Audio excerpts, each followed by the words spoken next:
প্রিয় ছাত্রছাত্রী ও বন্ধুরা, তোমাদের সকলকে আমার ইউটিউব চ্যানেল জিও পালিত টিউটোরিয়ালে স্বাগত। আমি শিক্ষক দেবব্রত পালিত। আজ আমি তোমাদের সামনে আলোচনা করব তোমরা যারা দ্বাদশ শ্রেণীতে পড়ছো, তোমাদের যে ভূগোল প্র্যাকটিক্যাল বা ব্যবহারিক ভূগোল আছে, সেই ভূগোল প্র্যাকটিক্যালে তোমাদের যে মানচিত্র অভিক্ষেপ তোমাদের অঙ্কন করতে হয়। আজকে তেমনই একটি মানচিত্র অভিক্ষেপ, সমক্ষেত্রফল বিশিষ্ট যে বেলন অভিক্ষেপ আছে, এই বেলন অভিক্ষেপ কিভাবে তোমরা ক্যালকুলেশন করে অঙ্কন করবে সেটি আজ তোমাদের সামনে দেখাবো। দেখো, এই তোমাদের প্র্যাকটিক্যাল পরীক্ষাতে কিন্তু যে কোনো একটি অভিক্ষেপ, তোমাদের দুটি অভিক্ষেপ আছে, একটি সহজ বা সরল সাংখ্যব অভিক্ষেপ আর একটি বেলন অভিক্ষেপ। তা যেহেতু তোমরা যারা 2021 সালে উচ্চ মাধ্যমিক পরীক্ষা দিতে যাচ্ছ, তোমাদের কিন্তু এই সমক্ষেত্রফল বিশিষ্ট বেলন অভিক্ষেপটি তোমাদের সিলেবাসের অন্তর্ভুক্ত হয়েছে। তাই আমি এটি তোমাদের কিভাবে অঙ্কন করবে সেটি দেখাবো।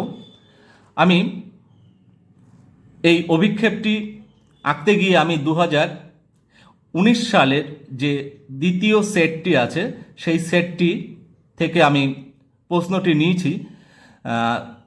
ছাত্রছাত্রীরা অনেকেই অনুরোধ করেছিলে যে স্যার একটি পুরো কমপ্লিট সেট এর অ্যান্সার আমাদের সামনে কিভাবে আমরা পরীক্ষার সামনে উপস্থাপন করব, সেটি যদি একটু উত্তরটা বা অ্যান্সারটা আমাদের দিয়ে দেন তাহলে খুব ভালো হয়। সেই জন্য আমি কিন্তু উচ্চ মাধ্যমিক পরীক্ষার যে প্রশ্নপত্র 2019 সালের সেট 2 এর কমপ্লিট অ্যান্সার কিন্তু আমি একে একে তুলে ধরবো। আজ প্রথমেই আমি যেটি করব সেটি হলো যে অভিক্ষেপ। দেখো, এটি তোমাদের 2 এর ক দাগে পড়ে 5 মার্কসের একটি কোশ্চেন। এটি কি পড়েছিল দেখো, 2019 সালে একটি সমক্ষেত্রফল বিশিষ্ট বেলন অভিক্ষেপ অঙ্কন করো, যার অক্ষরেখার বিস্তার 10 ডিগ্রি উত্তর অক্ষাংশ থেকে 50 ডিগ্রি দক্ষিণ অক্ষাংশ এবং দ্রাঘিমা রেখার বিস্তার 50 ডিগ্রি পশ্চিম দ্রাঘিমা থেকে 30 ডিগ্রি পূর্ব দ্রাঘিমা, এবং অক্ষরেখা ও দ্রাঘিমা রেখার ব্যবধান কত? 10 ডিগ্রি। আর স্কেল কি আছে? 1:100 মিলিয়ন, অর্থাৎ 100 পরে 6টা শূন্য। এটি তোমাদের প্রশ্নে দেওয়া থাকবে। তোমরা কিভাবে এটি সমাধান করে অঙ্কন করবে, দেখো সেই উত্তর পাঠটি আমি এবার তোমাদের সামনে আলোচনা করব। দেখো, প্রথমেই আমি লিখে নেব, তোমরা খাতার বাম সাইডে পেজে সমাধানটি করবে। বা এই সমাধানটি আমি দেখো লৈখিক পদ্ধতিতে করেছি, তাই আমি এখানে উল্লেখ করে দিয়েছি লৈখিক পদ্ধতিতে আমি সমাধানটা করব। এটি কয়েকটি ধাপে করব। দেখো, প্রথম ধাপে আমরা যে কাজটি করব সেটি আমরা প্রথমে উল্লেখ করে নেব সৃজনী ভূগোলক। এটি আমি অর্ধ ভূগোলক দিয়েছি, কারণ যেহেতু আমরা যখন খাতায় আঁকবো সেটি অর্ধেকটা ভূগোলক আঁকবো বলে এখানে অর্ধ ভূগোলক, এটি অনেক বেশি প্রাসঙ্গিক কথাটি। অর্ধ ভূগোলকের ব্যাসার্ধ, যেটি আর দিয়ে প্রকাশ করা হয়, এর একটি সূত্র বা ফর্মুলা আছে কি না, ভূগোলকের ব্যাসার্ধ সমান পৃথিবীর প্রকৃত ব্যাসার্ধ ইন্টু RF। এবার তোমরা জানবে যে পৃথিবীর ব্যাসার্ধ কত না, পৃথিবীর ব্যাসার্ধ হচ্ছে 640, এরপরে 6টি শূন্য কি সেমি। এটি কি পৃথিবীর প্রকৃত ব্যাসার্ধ। আর আমাদের RF কত দেওয়া আছে এখানে? 1:1 আমরা যদি লিখি তাহলে 100 পরে 6টা শূন্য। এবার যদি আমরা এটি কাটাকাটি করি তাহলে কত আসবে না, 6.4 সেমি। তাহলে আমরা কি পেলাম না, ভূগোলকের ব্যাসার্ধ আমরা কত পেয়ে গেলাম? 6.4 সেন্টিমিটার। এবার আমরা দ্বিতীয় ধাপে গিয়ে দেখব যে আমাদের প্রশ্নে বলেছে কি না, 10 ডিগ্রি ব্যবধানে যে অক্ষরেখাগুলি আমাদের আঁকতে হবে। প্রশ্নে বলা আছে কি 10 ডিগ্রি উত্তর থেকে 50 ডিগ্রি দক্ষিণ, এই অক্ষরেখাগুলি আঁকতে হবে। তাহলে কি কি অক্ষরেখাগুলি আঁকতে হবে দেখো, আমরা এখানে উল্লেখ করে দিই 10 ডিগ্রি উত্তর, তারপরে কি আসবে? 10 ডিগ্রি উত্তর থেকে দক্ষিণে আসছে, তার মানে 10 ডিগ্রি পিছন দিকে গেলে 0 ডিগ্রি, তারপরে কি আসবে না 10 ডিগ্রি দক্ষিণ, তারপরে আসবে 20 ডিগ্রি দক্ষিণ, এরপরে 30 ডিগ্রি দক্ষিণ, তারপরে 40 ডিগ্রি দক্ষিণ, তারপরে আসবে 50 ডিগ্রি দক্ষিণ। তাহলে এই অক্ষরেখাগুলি কিন্তু আমাদের অঙ্কন করতে হবে দ্বিতীয় ধাপে। তৃতীয় ধাপ আমরা যেটি করব, আমাদের কি বলেছে না 10 ডিগ্রি ব্যবধানে দ্রাঘিমা রেখাগুলি আঁকতে হবে। কত? 50 ডিগ্রি পশ্চিম থেকে 30 ডিগ্রি পূর্ব দ্রাঘিমা পর্যন্ত। তাহলে আমরা এখানে উল্লেখ করে দিতে পারি 50 ডিগ্রি পশ্চিম, তারপরে কত 50-এর থেকে পূর্ব দিকে যাচ্ছে, তাহলে পিছন দিকে 50, এটা 40 ডিগ্রি পশ্চিম, 30 ডিগ্রি পশ্চিম, 20 ডিগ্রি পশ্চিম, 10 ডিগ্রি পশ্চিম, তারপরে 0 ডিগ্রি। এরপরে আবার কত আসবে 10 ডিগ্রি পূর্ব, তারপরে 20 ডিগ্রি পূর্ব, নেক্সট 30 ডিগ্রি পূর্ব। এগুলো কি এই দ্রাঘিমা রেখাগুলি আমাদের অঙ্কন করতে হবে। চলো আমরা এবার আমাদের ক্যালকুলেশন পার্টটি হয়ে গেল, এবার আমরা অঙ্কনের পার্টে যাই। অঙ্কন পার্টটি করতে গিয়ে আমাদের একটি আমরা খাতার ডান সাইডের পেজে অঙ্কন করব। অঙ্কন করতে গেলে আমাদের যে জিনিসগুলি লাগবে সেগুলি কি, স্কেল লাগবে, পেন্সিল লাগবে, পেন্সিল কম্পাস লাগবে, রাবার লাগবে, আর লাগবে সেট স্কোয়ার এবং চাঁদা বা প্রোটেক্টর। এই জিনিসগুলি কিন্তু আমাদের লাগবে। তাহলে চলো আমরা কিভাবে অঙ্কন করব সেটি আগে দেখে নিই। দেখো খাতার বাম পাশে সর্বপ্রথমে আমাদের একটি অর্ধবৃত্ত অঙ্কন করতে হবে। অর্ধবৃত্তটা অঙ্কন আমরা কিভাবে করব না, আমাদের প্রশ্নে আমরা কিন্তু পেয়ে গেছি কি যে 6.4 সেমি ব্যাসার্ধ নিয়ে একটি অর্ধবৃত্ত অঙ্কন করতে হবে। তা আমরা বাম পাশে উলম্বভাবে 6.4 সেমি যদি ব্যাসার্ধ হয় তাহলে এর ডবল করলে কত আসে না 12.8 সেমি একটা দৈর্ঘ্য সরল রেখা আমরা নিয়ে নেব। এর মাঝখানে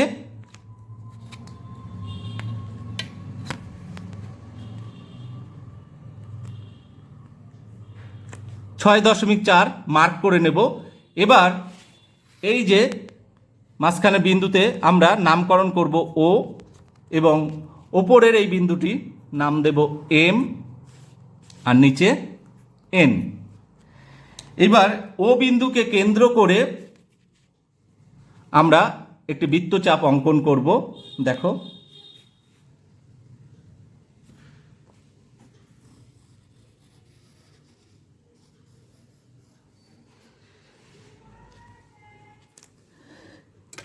তাহলে আমরা কি পেয়ে গেলাম, একটি অর্ধবৃত্ত পেয়ে গেলাম। এই যে অর্ধবৃত্তর ও বিন্দুটি হলো পৃথিবীর কেন্দ্র, আর ওপরে যে এম অংশটি পেলাম এটি কি না সুমেরু, আর দক্ষিণে এই অংশটিকে আমরা কি বলছি কুমেরু। এবার পরবর্তীতে আমাদের এই যে মেরু অক্ষ এম আর এন,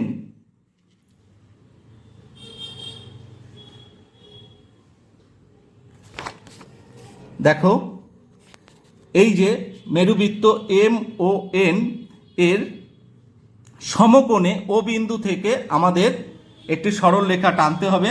আমরা এটি চাঁদার সাহায্যে সরল রেখাটি টানব।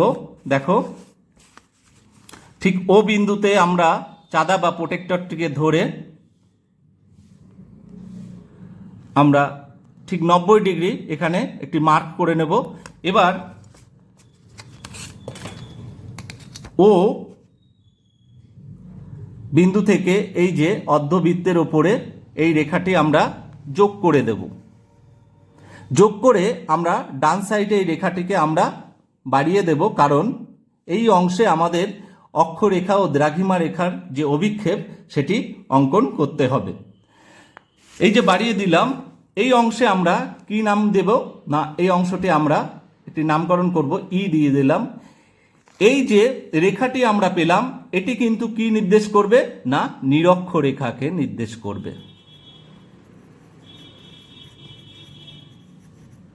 এটি নিরক্ষরেখা নির্দেশ করবে 0 ডিগ্রি। তাহলে আমরা একটি 0 ডিগ্রি নিরক্ষরেখা অক্ষরেখাটি পেয়ে গেলাম। এবার আমাদের এই ই বিন্দুতে এই বৃত্তচাপের উপর যেখানে ছেদ করেছে এই M R N, M O N, এই মেরু অক্ষের সমান্তরালে একটি স্পর্শক আমাদের অঙ্কন করতে হবে। স্পর্শকটি আমরা কিভাবে করতে পারি না, সেট স্কোয়ারের সাহায্যে এই রেখার সমান্তরালে করতে পারি, কিন্তু সেট স্কোয়ার দিয়ে করলে অনেকটা সময় বেশি লাগবে। তাই তোমরা যদি এটি প্রোটেক্টর দিয়েও করা যায়, যদি প্রোটেক্টর দিয়ে এই ই বিন্দুতে ধরে বাম পাশের এটি 90 ডিগ্রির সঙ্গে রেখার সঙ্গে সমান করে যদি আমরা উপর ও নিচে মার্ক করে নিই, উপর ও নিচে মার্ক করে নিই। এবার যদি আমরা উপরের দুটো বিন্দুকে যোগ করে দিই তাহলে কিন্তু আমরা স্পর্শক পেয়ে যাব। এই স্পর্শকটি কিন্তু এই যে এম এন যে মেরু অক্ষের সঙ্গে সমান্তরাল সঠিকভাবে হবে। তোমরা যদি স্কেল দিয়ে করো তাহলে কিন্তু অনেক সময় এই মেরু অক্ষের সঙ্গে এই স্পর্শকটি সমান্তরাল নাও হতে পারে, তাই তোমরা প্রোটেক্টরের সাহায্যে নিতে পারো বা সেট স্কোয়ারের। নেক্সট যে কাজটি আমাদের করতে হবে সেটি কি, এটি আমরা যে স্পর্শকটি পেলাম এটি কিন্তু আমাদের যে প্রথম যে দ্রাঘিমা রেখা, ফার্স্ট যে দ্রাঘিমা রেখাটা আমাদের অঙ্কন করতে হবে। এই যে দেখো 50 ডিগ্রি পশ্চিম, এই স্পর্শকটি কিন্তু 50 ডিগ্রি পশ্চিম দ্রাঘিমা রেখা বা প্রথম দ্রাঘিমা রেখাকে নির্দেশ করবে। এবার চলো আমরা এই ও বিন্দু সাপেক্ষে যে অক্ষরেখাগুলি আমাদের অঙ্কন করতে হবে সেগুলি আমরা চাঁদার সাহায্য নিয়ে এই বৃত্তচাপের ওপরে কিভাবে অঙ্কন করব দেখো।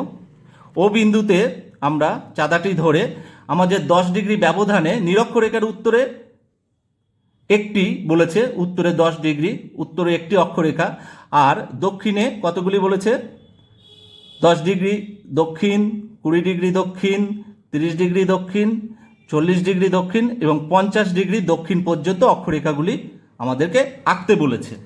তাই আমরা দেখো চাঁদার সাহায্যে অক্ষরেখাগুলি বিন্দু নিয়ে নিলাম। এবার এই বিন্দুগুলিকে কিন্তু আমরা কেন্দ্রের সাথে এই যে বৃত্তচাপ রেখার সাথে যোগ করে দেব।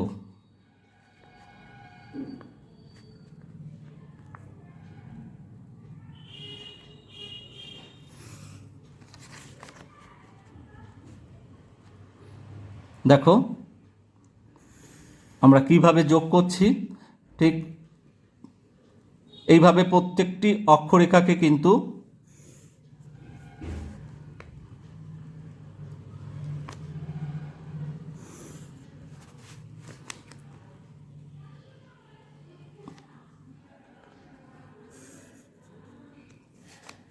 দেখো এই যে অক্ষরেখাগুলি কিন্তু আমাদের নিরক্ষরেখার উত্তরে এই অক্ষরেখাটিকে 10 ডিগ্রি অক্ষরেখাকে উত্তর অক্ষরেখাকে নির্দেশ করবে। ঠিক তেমনই এটি 10 ডিগ্রি দক্ষিণ অক্ষরেখা, এটি 20 ডিগ্রি দক্ষিণ অক্ষরেখা, এটি 30 ডিগ্রি দক্ষিণ অক্ষরেখা, এটি 40 ডিগ্রি দক্ষিণ অক্ষরেখা, এটা 50 ডিগ্রি দক্ষিণ অক্ষরেখাকে নির্দেশ করবে। এবার এই বিন্দু সাপেক্ষে আমরা এই ডান পাশে নিরক্ষরেখার উত্তর দক্ষিণ অক্ষরেখাগুলি কিভাবে আমরা আঁকবো সেটি আমাদের আঁকতে গেলে সেট স্কোয়ারের সাহায্য নিতে হবে। অনেকে তোমরা স্কেল দিয়ে আঁকতে পারো যে এটা সমান্তরাল করে, কিন্তু সেটি কখনোই নিরক্ষরেখার সাপেক্ষে কখনোই অ্যাকুরেট বা সমান্তরাল হবে না। তাই আমরা এটিকে সেট স্কোয়ারের সাহায্য নিয়ে করব। দেখো সেট স্কোয়ারটি কিভাবে আমরা ধরবো এটি তোমাদের অনেকের সমস্যা হতে পারে। দেখো সেট স্কোয়ারের দুটি পার্ট, একটি পার্ট ত্রিভুজকে নিয়ে যে ত্রিভুজের বড় বাহুটি দেখছো তোমরা, এটিকে আমরা এই যে নিরক্ষরেখার সঙ্গে সমান করে ধরে নেব। দেখো নিরক্ষরেখার সঙ্গে সমান করে ধরে নিয়ে অপর যে সেট স্কোয়ারের এই অংশটি দেখছো, এটি বাম সাইডে নিচের অংশে বড় বাহুটি এই সেট স্কোয়ারের নিচে বাম সাইডে বড় সাইডে কিন্তু দেখো সমান করে ধরে নিয়েছি। এই দুটি সেট স্কোয়ার কিন্তু জয়েন্টটা গায়ে লেগে থাকবে, কখনোই যেন ফাঁক না থাকে সেটা একটু দেখে নেবে। নিয়ে এবার নিচের পার্টটিকে আমরা বাম হাত দিয়ে চেপে ধরে রাখবো, আর যে ডান সাইডের যে পার্টটি সেটি কিন্তু আমরা উপরে ওঠানো বা নামানো করব। এবার আমরা আস্তে আস্তে উপরের স্কোয়ারটিকে উপরের সেটটিকে উপরের দিকে তুলে যে 10 ডিগ্রি অক্ষরেখা এটি দেখছো, এখানের সাহায্যে এই নিরক্ষরেখার সমান্তরালে এই দাগটি টেনে দেব, তাহলে 10 ডিগ্রি উত্তর অক্ষরেখা হয়ে গেল। এবার নিরক্ষরেখার দক্ষিণে যে অক্ষরেখা সেটা এখান থেকে আমরা ঠিক টেনে দেব। দেখো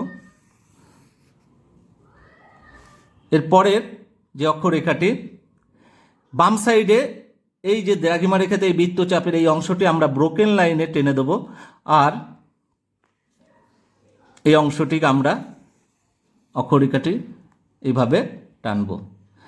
পরের যে অক্ষরেখাটি দেখো টেনে দিলাম।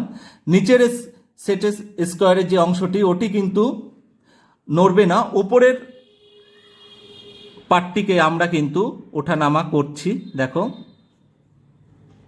এবং প্রত্যেকটি অক্ষরেখা কিন্তু সমান্তরালভাবে আমরা অঙ্কন করছি। দেখো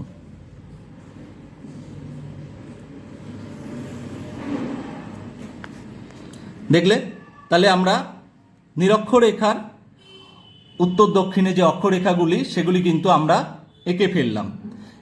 এবার আমাদের অক্ষরেখাগুলি আঁকা হয়ে গেল, এগুলিকে আমরা জয়েন করে দেবো ব্রোকেন লাইনে। নেক্সট আমরা দ্রাঘিমা রেখাগুলি কিভাবে উত্তর দক্ষিণে দ্রাঘিমা রেখাগুলি অঙ্কন করব দেখো।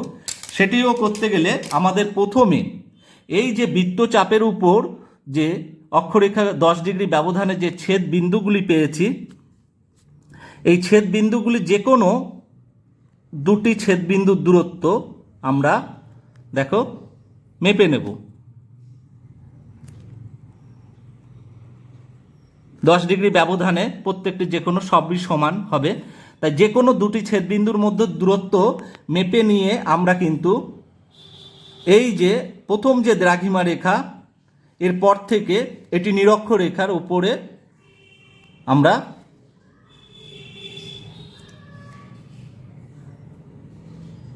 যে কটি দ্রাঘিমা রেখা অঙ্কন করতে হবে সেই কটি ভাগে আমরা নিরক্ষরেখাকে ভাগ করে নেব। দেখো আমাদের এখানে বলেছে 9টি দ্রাঘিমা রেখা অঙ্কন করতে হবে। 9টির মধ্যে কিন্তু আমাদের প্রথম একটি করা হয়ে গেছে, বাকি 8টি আমরা কিন্তু নিরক্ষরেখার উপরে সমান মাপের দৈর্ঘ্য ছেদ আমরা কেটে নেব। দেখো একটি হয়ে গেছে, বাকি 8টি করতে হবে, 1টি 2টি 3টি 4টি 5টি 6টি 7টি, আর একটি আঁকতে হবে, ছেদ কেটে নিতে হবে। তাহলে দেখো 8টি হয়ে গেল। এই যে আমরা নিরক্ষরেখার উপরে ছেদগুলি কেটে নিলাম, এগুলোর সাপেক্ষে আমরা সেট স্কোয়ার দিয়ে এই দ্রাঘিমা রেখার প্রথম যে দ্রাঘিমা রেখার সাপেক্ষে সেট স্কোয়ার দিয়ে আমরা কিন্তু অন্য দ্রাঘিমা রেখাগুলি এঁকে নেব। আমরা স্কেল দিয়ে যদি এই দাগগুলি টানি এইভাবে, তাহলে কিন্তু অক্ষরেখার সাথে দ্রাঘিমা রেখার মধ্যে কৌণিক যে মান 90 ডিগ্রি নাও হতে পারে, বা বেঁকে যেতে পারে, বা সমান্তরাল নাও হতে পারে। তাই কিন্তু আমাদের অবশ্যই সেট স্কোয়ার দিয়ে করতে হবে। আমরা কিভাবে করব, আবার দেখো যে সেট স্কোয়ারের একটি পার্ট ত্রিভুজের যে বাহুটা বড় সাইডটা, এটি আমরা এই যে প্রথম দ্রাঘিমা রেখার যে দাগ সেটি পেয়েছি, এর সমান করে এটাকে আমরা বসিয়ে নেব। নিয়ে এর নিচের পাটে আরেকটি সেট স্কোয়ার আরেকটি পার্টকে আমরা নিচে এই দুই স্থলটা কিন্তু ভালো করে গায়ে লাগিয়ে নেব। নিয়ে এবার এই ওপরের পার্টটিকে আমরা আস্তে আস্তে ডান সাইডে সরাবো আর দাগ টেনে নেব। দেখো তোমরা আমার নিচে বাম হাতের যে অংশটি এটি কিন্তু ভালো করে চেপে ধরে রাখবে, এটি কিন্তু কখনোই না সরে যায়, সরে গেলে কিন্তু তোমাদের মাপ ছোট বড় হয়ে যাবে। এবং এই যে দ্রাঘিমা রেখাগুলি কিন্তু আঁকছি, সেগুলি কখনোই কিন্তু একে অপরের সঙ্গে সমান্তরাল হবে না। তাই সেট স্কোয়ারের যে নিচের অংশটি ওটিকে ভালো করে চেপে ধরে রাখবে, আর ওপরের অংশটি আস্তে আস্তে ডান সাইডে সরিয়ে যে আমি বিভাজন দাগটি কেটে রেখেছি সেটির সাপেক্ষে দ্রাঘিমা রেখাগুলি আমি এখানে অঙ্কন করে ফেললাম। দেখো কটা হয়েছে, 1 2 3 4 5 6 7 8 9টি হয়ে গেছে। এবার যে বাকি যে এই অংশ বাড়তি অংশগুলোকে এটা আমরা কি করব, রাবার দিয়ে মুছে দেব। এরপরে আমাদের যে কাজটি করতে হবে, এটিও বাড়তি আছে, আমরা মুছে দেব রাবার দিয়ে, সব দিয়ে। এবার আমাদের এই যে অক্ষরেখা ও দ্রাঘিমা রেখাগুলির মান আমাদের উল্লেখ করতে হবে। দেখো এটা বলেছিলাম কি নিরক্ষরেখা, এটি কত 0 ডিগ্রি, আর এর উপরের দিকে এটি 10 ডিগ্রি উত্তর অক্ষরেখা, ঠিক তেমনই নিচে 10 ডিগ্রি দক্ষিণ অক্ষরেখা, এটি 20 ডিগ্রি দক্ষিণ অক্ষরেখা, এটি 30 ডিগ্রি দক্ষিণ অক্ষরেখা, এটি 40 ডিগ্রি দক্ষিণ অক্ষরেখা, এটি 50 ডিগ্রি দক্ষিণ অক্ষরেখা। ঠিক তেমনইভাবে এগুলি অক্ষরেখা হয়ে গেল। দ্রাঘিমা রেখা এটা বলেছিলাম প্রথম যে দ্রাঘিমা রেখা কত 50 ডিগ্রি পশ্চিম দ্রাঘিমা রেখা, এটি কত 40 ডিগ্রি পশ্চিম দ্রাঘিমা রেখা, এটি 30 ডিগ্রি পশ্চিম দ্রাঘিমা রেখা। ঠিক একই মানটি আমরা উপরে দিলে আরও ভালো দেখাবে, তাই উপরেও আমরা উল্লেখ করে দেব 50 ডিগ্রি পশ্চিম, এটি 40 ডিগ্রি পশ্চিম। ঠিক পরপর এগুলি কিন্তু মানগুলি আমরা বসিয়ে যাব। বসালে আমাদের যে চিত্রটি আসবে দেখো ঠিক এমনই মান বসালে আমরা এরকমভাবে দেখো প্রত্যেকটি দ্রাঘিমা রেখার মান 50 40 30 ডিগ্রি পশ্চিম, 20 ডিগ্রি পশ্চিম, 10 ডিগ্রি পশ্চিম, 0 ডিগ্রি পশ্চিম, তারপরে কিন্তু 10 ডিগ্রি পূর্ব, 20 ডিগ্রি পূর্ব, 30 ডিগ্রি পূর্ব দ্রাঘিমা রেখাগুলি হয়ে গেল। উপরেও আমরা একই মান বসিয়ে দিয়েছি। আর এবার কিন্তু এই অক্ষরেখা ও দ্রাঘিমা রেখার যে অভিক্ষেপ, বেলন অভিক্ষেপ আমরা কিন্তু অঙ্কন হয়ে গেল। এরপরে আমরা এই অভিক্ষেপটির নিচে আরএফ কত আছে সেটি 1:100 মিলিয়ন সেটি উল্লেখ করে দিয়েছি। আর দেখো এখানে এটি 6.4 সেন্টিমিটার এই অংশটি ব্যাসার্ধ সেখানে লিখে দিয়েছি, নিরক্ষরেখা লিখে দিয়েছি। আর ওপরে যে হেডিংটা কিন্তু এবার আমাদের দিতে হবে কি, আমরা এটা কি অভিক্ষেপ অঙ্কন করেছি না সমক্ষেত্রফল বিশিষ্ট বেলন অভিক্ষেপ, সিলিন্ড্রিক্যাল ইকুয়াল এরিয়া প্রজেকশন। আমরা নিচে উল্লেখ করে দিয়েছি, যেহেতু আমরা লৈখিক পদ্ধতিতে করেছি, গ্রাফিক্যাল কনস্ট্রাকশন পদ্ধতিতে করেছি, তাই আমরা এখানে উল্লেখও করে দিয়েছি। তাহলে এবার টোটাল আমাদের যে চিত্রটি সেটি কিন্তু আমরা একটি বক্স করে কালো ব্ল্যাক কালারের কালি দিয়ে বক্স করে সুন্দরভাবে ছবিটাকে তুলে ধরেছি, তোমরা দেখে নাও। এভাবেই কিন্তু আমাদের যে সমক্ষেত্রফল বিশিষ্ট বেলন অভিক্ষেপটি অঙ্কন হয়ে গেল। ছাত্রছাত্রীরা এই অভিক্ষেপটি তোমাদের অঙ্কন পদ্ধতি আমি তোমাদের সামনে সহজভাবে তুলে ধরলাম, কেমন লাগলো সেটি কিন্তু তোমরা অবশ্যই আমাকে কমেন্টস করে জানাও, এবং ভালো লাগলে অবশ্যই লাইক করো এবং শেয়ার করো। আর তোমাদের পরবর্তীতে আমি যে টোপো শিটের যেটি 2019 সালের কোশ্চেন আছে সেটি কিন্তু আমি তোমাদের এর পরবর্তীতে অ্যান্সারটি আমি তোমাদের সামনে এবং অঙ্কন কিভাবে করবে টোপো শিট সেটি কিন্তু আমি তুলে ধরবো। তাই তোমরা কিন্তু আমার যেই চ্যানেলটি আছে জিও পালিট টিউটোরিয়াল চ্যানেলটি অবশ্যই সাবস্ক্রাইব করে রেখো এবং পাশে বেল আইকনটি চেপে রেখো, যাতে পরবর্তীতে আমি যে টোপো শিটের যে ভিডিওগুলি তোমাদের সামনে অঙ্কন করে বা বর্ণনা আমি তোমাদের অ্যান্সারটি তুলে ধরবো, সম্পূর্ণ অ্যান্সার কিন্তু 2019 সালের তোমরা কিন্তু পাওয়ার জন্যে অবশ্যই আমার চ্যানেলটি সাবস্ক্রাইব করে রাখো, তাহলে অ্যান্সার আপলোড করার সঙ্গে সঙ্গেই কিন্তু তোমরা সবার আগে পেয়ে যাবে। তাই আজ এখানে ইতি, ওকে বাই।